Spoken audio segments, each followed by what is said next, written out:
Bismillahirrahmanirrahim. Assalamualaikum warahmatullahi wabarakatuh. Perkenalkan, nama saya Syamsurial Mustajab Wajdi. Sini saya akan menjelaskan tentang tafsir kontemporer Muhammad Sahrur, yaitu sains dan linguistik. Pertama, biografi Muhammad Sahrur. Muhammad Sahrur lahir di Damaskus, Syria tanggal 11 April 1938. Muhammad Sahrur menikah dengan Azizah.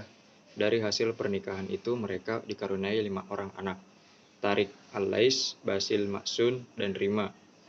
Orang tua dosen di Fakultas Teknik Sipil Universitas Damaskus ini berasal dari kalangan keluarga yang sederhana. Ayahnya bernama Daib bin Daib, ibunya bernama Sodikoh binti Solihah Falyun. Selanjutnya yaitu riwayat pendidikan Muhammad Sahrur. Muhammad Sahrur mengawali karir intelektualnya di sekolah dasar di kota kelahirannya, tepatnya di Lembaga Pendidikan Abdu Al-Rahman Al-Kawakibi, dan selesai pada tahun 1957.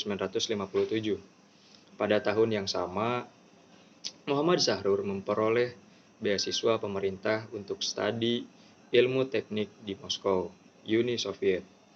Beasiswa itu berhasil diselesaikan tahun 1964. Lalu kembali ke negara asalnya, Syria. Program magister dan doktoralnya diselesaikan di Universitas Irlandia untuk studi postgraduate dalam bidang yang sama, yaitu spesialisasi mekanik tanah Al-Hansa Al-Turba dan teknik fondasi Al-Handasa Al-Asasa. Banyak ahli biografi mengatakan bahwa di masa inilah Muhammad Sahrur bersentuhan dengan pikiran Hegel dan Marxisme, sehingga dengan apa yang telah ia pelajari sedikit banyak mempengaruhi penafsirannya terhadap ayat-ayat Al-Quran, sebagaimana tertuang dalam karya-karyanya. Pasca menyelesaikan program doktoralnya, Muhammad Sahrul diangkat menjadi dosen Fakultas Teknik Sipil, Kuliah Al-Handasah Al-Madaniyah, Universitas Damaskus, untuk mata kuliah Mekanika Pertahanan dan Geologi, Mekanika Al-Turbah wa Al-Mansya'at Al-Ardiyah. Selain kesibukannya sebagai dosen, Muhammad Sahrur bersama rekan sefakultasnya membuka biro konsultasi teknik, Dar Al-Istiriyat Al-Handasiyah. Dari biro konsultasi itulah sehingga pihak konsulat Arab memanggilnya menjadi tenaga ahli pada Al-Saud Konsul tahun 1982-1983. Meski latar pendidikan Muhammad Sahrur adalah bidang teknik, khususnya teknik pertahanan, namun dia sangat tertarik dengan masalah keislaman, khususnya dalam diskursus keislaman. Perhatian itu tertuang dalam beberapa karyanya, misalnya Alkitab wa Al-Quran Qiraah Mu'asyirah, karya-karya Muhammad Sahrur. Beberapa karya Muhammad Sahrur bidang kajian keislaman tergolong liberal, karena pemikiran Sahrur lebih fokus pada gerak perkembangan pemikiran Islam kontemporer. Setidaknya ada kisaran 5 buku yang dihasilkan Sahrur dalam diskursus dirosah Islamiyah, yaitu pertama, Alkitab wa Al-Quran Qiraah Mu'asyirah, yang diterbitkan pertama kali pada tahun 1990 oleh penerbit Al-Ahalidi Damaskus. Kedua, Dirosah Islamiyah Mu'asyirah fi Al-Daulah wa Al-Mujtama, yang diterbitkan oleh penerbit yang sama pada tahun 1994. Dalam buku ini diuraikannya tentang tema-tema sosial politik yang terkait dengan persoalan kemasyarakatan Al-Mujtama dan negara Al-Daulah. Ketiga, Al-Islam wa Al-Iman, Manzumat Al-Qiyam, yang diterbitkan tahun 1996 oleh Al-Ahali Damaskus. Dalam buku ini, Sahrur mencoba mengkaji ulang, bahkan mencoba merekonstruksi beberapa hal mendasar dan penting dalam sistem akidah Islam. Keempat, Nahwa Usul Jadidah li al-Fiqh al-Islami yang terdapat pada tahun 2000. Buku ini juga diterbitkan oleh penerbit Al-Ahali Damaskus. Ia mengungkapkan bahwa halaman tanwih bahwa buku ini sebagai penyempurna terhadap kekurangan-kekurangan yang terdapat dalam ketiga buku-buku Syahrur sebelumnya. Kelima, Tajfif Manabi al-Irhab. Buku ini diterbitkan oleh Al-Ahali Damaskus pada tahun 2008. Buku ini ditulis Syahrur setelah ia mengamati banyaknya kekerasan dan kejahatan kemanusiaan yang mengatasnamakan agama yang berpuncak dengan terjadinya tragedi 11 September 2001 di Amerika. Metodologi dan dasar penafsiran Muhammad Syahrur. Muhammad Syahrur menganjurkan kepada pembaca Al-Quran untuk memposisikan diri dalam dua model.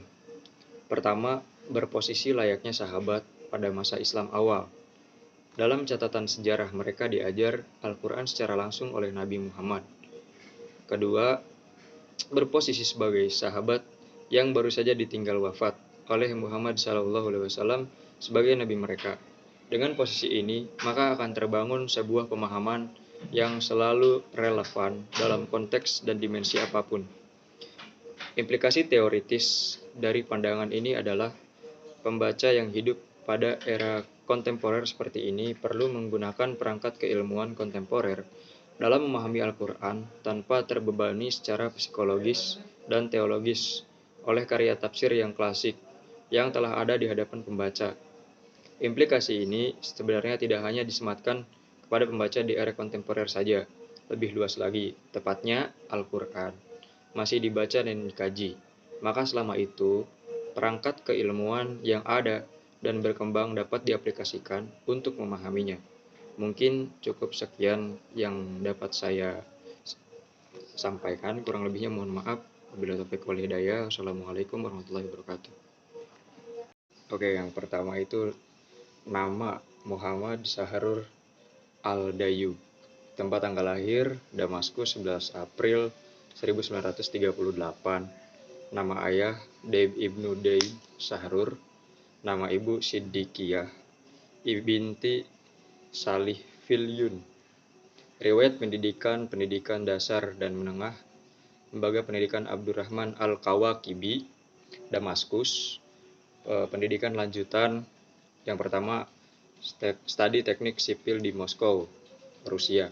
Yang kedua Universitas Irlandia dan dosen Fakultas Teknik Sipil Universitas Damaskus. Bagian B yaitu metodologi pemahaman Al-Quran M. Syahrur. Metode yang digunakan ialah Qawaid al-Ta'wil. Di antara langkah-langkahnya ialah 1. Menjadikan linguistik kebahasaan Arab sebagai landasan utama. 2. Memahami perbedaan antara inzal dan tanzil. Dan yang ketiga menggunakan teknik at-tartil. Keempat, terbebas dari jebakan al-ta'diyah. 5. Memahami rahasia mawaki al-nujum. 6. Melakukan pemeriksaan silang dikarenakan adanya ayat Al-Quran yang seakan bertentangan. Teori M. Syahrur. Dalam menjelaskan ayat-ayat hukum dalam Al-Quran, beliau menggunakan teori batas nazariyat al-hudud, yakni batas maksimum al-had al-a'la dan batas minimum al-had al-adna. Teori ini banyak berkontribusi dalam perumusan hukum fikih. Bagian contoh penafsiran, yaitu contohnya dalam surat Al-Maidah ayat 38, yang artinya laki-laki yang mencuri dan perempuan yang mencuri, potonglah kedua tangannya sebagai pembalasan bagi apa yang mereka kerjakan sebagai siksaan dari Allah. Dan Allah Maha Perkasa lagi Maha Bijaksana. Quran Surat Al-Maidah ayat 38.